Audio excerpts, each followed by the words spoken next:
is the world this week. With us, Marcus Mabry of the International Herald Tribune. Also with us, Thierry Arnaud of BFM TV, Naïda Nakad of France 24, and from the French news agency AFP, Dave Clark. Now, last week, while Thierry Arnaud was gearing up for another all-nighter at that EU summit in Brussels, here in the studio, the air-conditioned studio, we were joking that it was the week where France graduated from Germany bashing to Brit bashing. Well, now there's growing sense of humor failure, it seems, on both sides of the channel. Now, this Friday began with the French finance minister on a breakfast radio show here in Paris, and where he was asked about the UK opting out of that Euro Plus reform plan that was agreed to by all the other 26 members in Brussels. We're not lecturing anyone, but neither will we let others lecture us, as some have done. It's true, Britain's economic situation is very worrying right now, and we'd rather be French than British at the moment when it comes to the economy.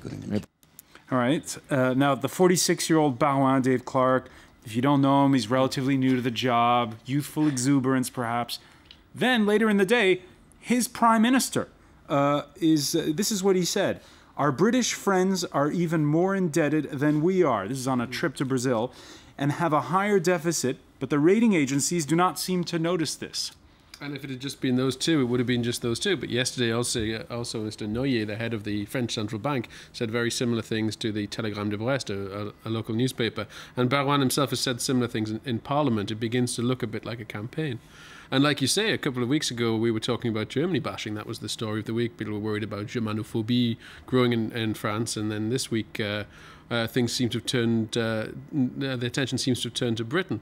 But I think there's been 1,000 years of bashing between Britain and France, and it's often ended up in warfare. So we should keep this we should relativize this a little.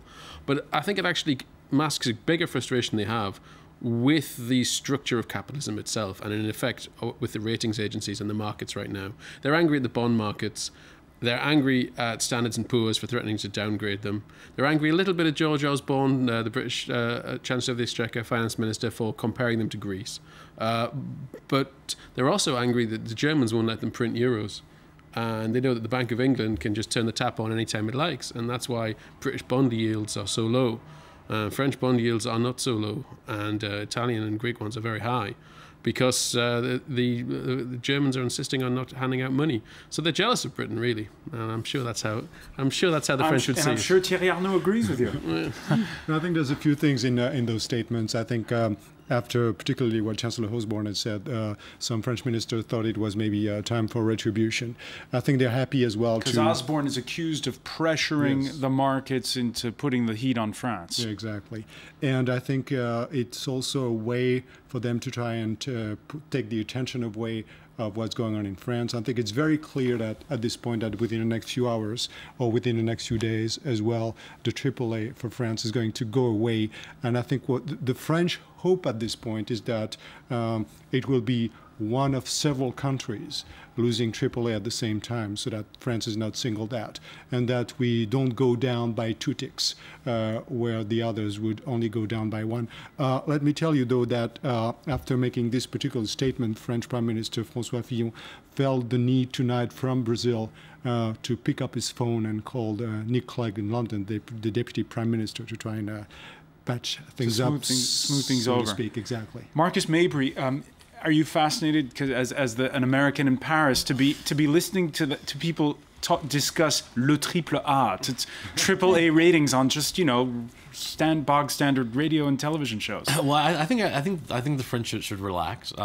We've been downgraded in the United States, and we've the appetite for our debt has never been greater since the downgrade. So I think they should relax. I mean, France does not have the same advantages because it's not the euro, unfortunately, is not a global reserve currency in the same way the U.S. is, and it's not seen as a haven the same way the U.S. is. So we do benefit from that. But that said, it's a very typical French reaction, the hatred, kind of the deep-seated mistrust, really, of the Anglo-Saxon, as it's often called, which means the U.S. and the UK, markets, and we're always supposed to be behind these, the markets and the investors. It's supposed to be us, and it isn't. It really is people who, as I said before, if you don't need other people's money, you can conduct your affairs however you see fit. But if you need other people's money, and you do, because France is a heavily indebted nation like the U.S., then we are subject to what the market does to us. So the only way to change that is to actually get out of this debt crisis we're in. The problem is, you need to spend money to do that, and France, like its European partners, doesn't have the ability to do that. The real worry is not this silly polemic that's happening. The real worry is,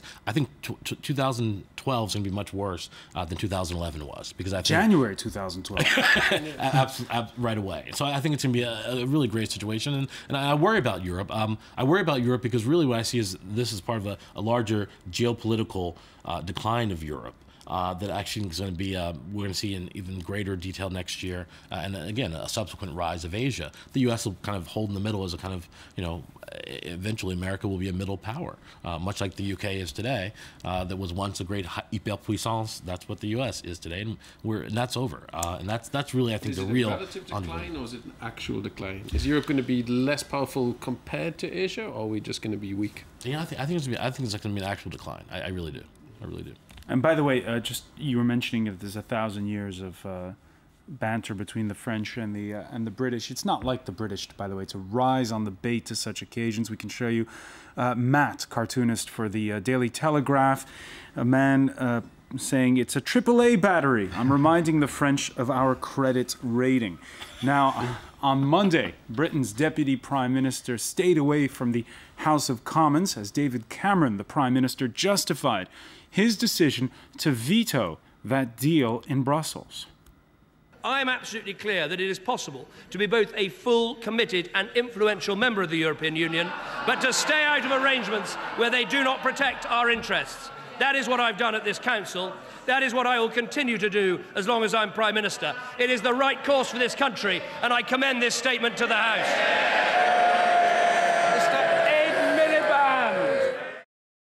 Dave Clark, when Dave Cameron says that, you can remain a full... Takes me right back to the 1980s. Tory Prime Minister standing at the dispatch box, bad-mouthing the French. It's like my youth all over again. If there was any coal miners left, they'd probably go on strike. But is he? But is he right when he says that? I think it helps both Cameron and Sarkozy to spin this up a bit. It does Cameron no harm at all with the British electorate or with his own backbenchers to be in some kind of fight with the French. And Sarkozy will do anything to distract attention from the AAA. Now, let me get the inside story here on that summit in Brussels.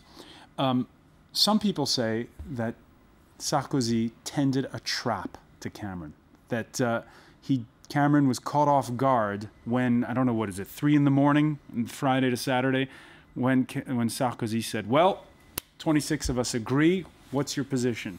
It was a little more complicated than that. I think there was early on a meeting between Merkel, Sarkozy and Cameron, where and that was before the actual summit started, which started by a dinner on Thursday night, was it? And at that point, it became very clear very quickly to Sarkozy that he couldn't get Cameron to agree to a deal at 27. So at that point, the basis for trying to make a deal started with the 17 countries of the Eurozone. And obviously, the hard work for Sarkozy and Merkel at that point was to get as many other countries involved as possible. The ideal result for them being at that point to get 26 countries to agree to a deal, leaving Cameron as the isolated one. Which brings us back to what Dave was saying. Is it a draw? Is it both in their interest, or did one outwit the other, you think? No, I think it's pretty close to a draw in my opinion, because it allowed Sarkozy to come back here in Paris and brag about getting a deal at 26, Britain being completely isolated and out of touch, and for many obvious reasons that Dave knows a lot more about than I do. I don't think it was in any way something that Cameron could have sold to the House of Commons. So I think everybody left happy to that extent. All right, and in a sense, it even gave Sarkozy a minor victory over Merkel, who wanted to reopen the Lisbon Treaty with all 27 members. Cameron's position made that impossible, and so Sarkozy got what he wanted, which was a new arrangement. But I think the real problem with that deal is not 26 versus 1 or whatever the number is. The real problem with that deal is that it doesn't solve the problem. And you know the movie Groundhog Day? You know, when I go to a European summit these days, I feel like, you know, I'm Bill Murray in Groundhog Day. You know, it's the same day. You wait all day. You wait all night. They come at the end of the night, like 4 or 5 o'clock in the morning. They tell you that they have this wonderful deal, that the situation is solved.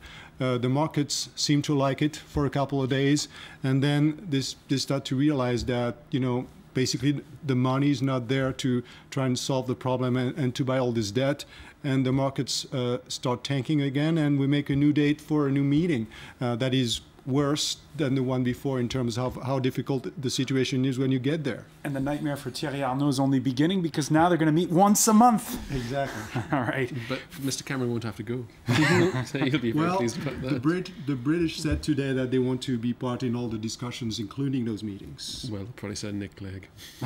France's National Statistics Agency, by the way, predicts, and this gets back to the point that Marcus Mabry was mentioning, predicts a recession here over this and the coming fiscal quarter. It sees Germany plummeting fast, and with crucial treasury bond witching hours in the new year, already the euro is starting to fall against the dollar. That's kind of the story of this week, ending up the week slightly from 11-month lows. And by the way, you know the economy's headed south when the French lunchtime news runs Christmas shopping features on lesser-known sparkling wines that serve as bargain alternatives to champagne. Naida Nakad, will you be buying mousseux instead of champagne? Both. Depends who I'm inviting. But do you get the sense that there really is a pinch at this point? Oh yes, I think there's a lot of aggressivity here in France. People are very worried. Shops aren't as full as they used to be. But then it's very hard to say, because we will have to wait until the end of the shopping period ends to see what it's like. But I would really have a question to Thierry here, is that you've been talking about dates, and everybody's been telling us that, watch out, on that date it either collapses, either we're all like poor and the European countries, all the economies have collapsed, or they have found a solution. Now what you're saying is that they have not found a solution and nothing has collapsed. So what is happening? Yeah, I mean, the complexity of it is that there is a long-term problem and there's a short-term problem. And what they came up with last week is the beginning of a solution to the long-term issue, which is how do you reduce the debt that is too high to be sustained. But the short-term problem is how do you face the next rounds of financing within the next few weeks, within the next year, that are going to be extremely high, and how do you at the same time cut everything in order to cut your deficit and try and still keep some semblance of growth to the economy. So they have an okay answer, shall we say, to the long-term issue. But in the short term, they don't have anything for the short-term problem. What all the experts seem to be thinking about are two things. Basically, one, allowing the European Central Bank to print money, or B, to create those so-called Eurobonds, whereby basically what that means is that... for the time being, the Germans are balking at that. We're not there yet. Perhaps the media really is a little too personality-driven. Earlier in the week, Time magazine chose as its person of the year the protester. Now, some journalists in the France 24 newsroom sort of recoiled in frustration. The protester, that doesn't have a specific first and last name. And maybe, like many politicians, reporters just have a hard time getting around the concept of a leaderless revolution. Well, there's no such problem on the France 24's World This Week Facebook page. For Daniel from Rehovot in Israel, he says, I would stick to Time's choice. The protester, anywhere, from Tunis to New York, from Madrid to Tel Aviv. While Ayman, who writes to us from Tunis, says his choice is Mohamed Bouazizi, that Tunisian street vendor who, in frustration, set himself alight And we before the show we asked the panelists what they thought, and Marcus Mabry, that was your choice for.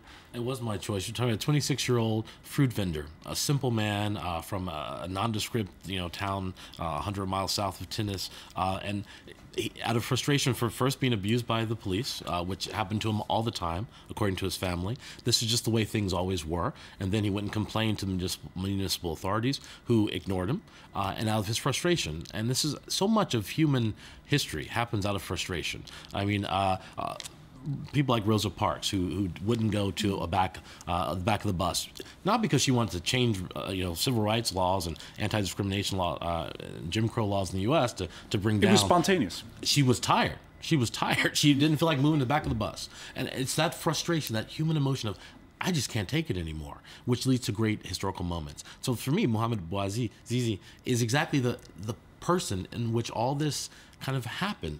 Tunisian said his dignity was more important. His family said his dignity was more important than bread. And then all of Tunisia said, it's true, our dignity, we deserve more than this. And then Egyptians looked at Tunisia and said, oh, that's Tunisia. We're Egypt. We're much prouder people than they are. We have to change this too.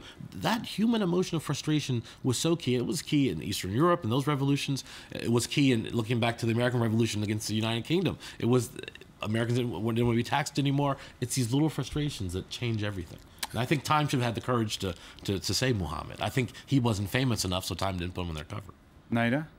Yeah, I agree totally. And I would also say something else that was quite amazing is for 40 years we've been saying that the Arabs won't move because they're too scared. And here's a man who, not out of personal courage or desperation, but I mean he managed to move millions of people, and these people who everybody was saying they will never move. And I think he's the man of the year, definitely, because without him, we wouldn't have lived all what we've been. All right, so two votes for Mohamed Bouazizi, very briefly, because we're almost out of time. Dave Clark. Well, I think to be person of the year, you don't need to be hero of the year. You can be a villain, and I'd pick Muammar Gaddafi, because it's the last year he'd have a chance to win. Thankfully. Personal reasons, he agreed to release me from prison in March, which I thought was very kind of him.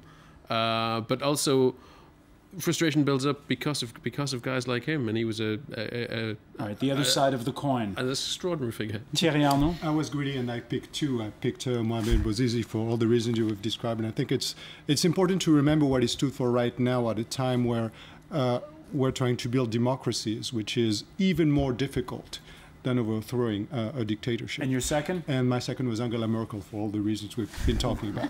We will continue to talk about it in 2012. I want to thank all of you for joining us, and thank you for being with us for The World This Week.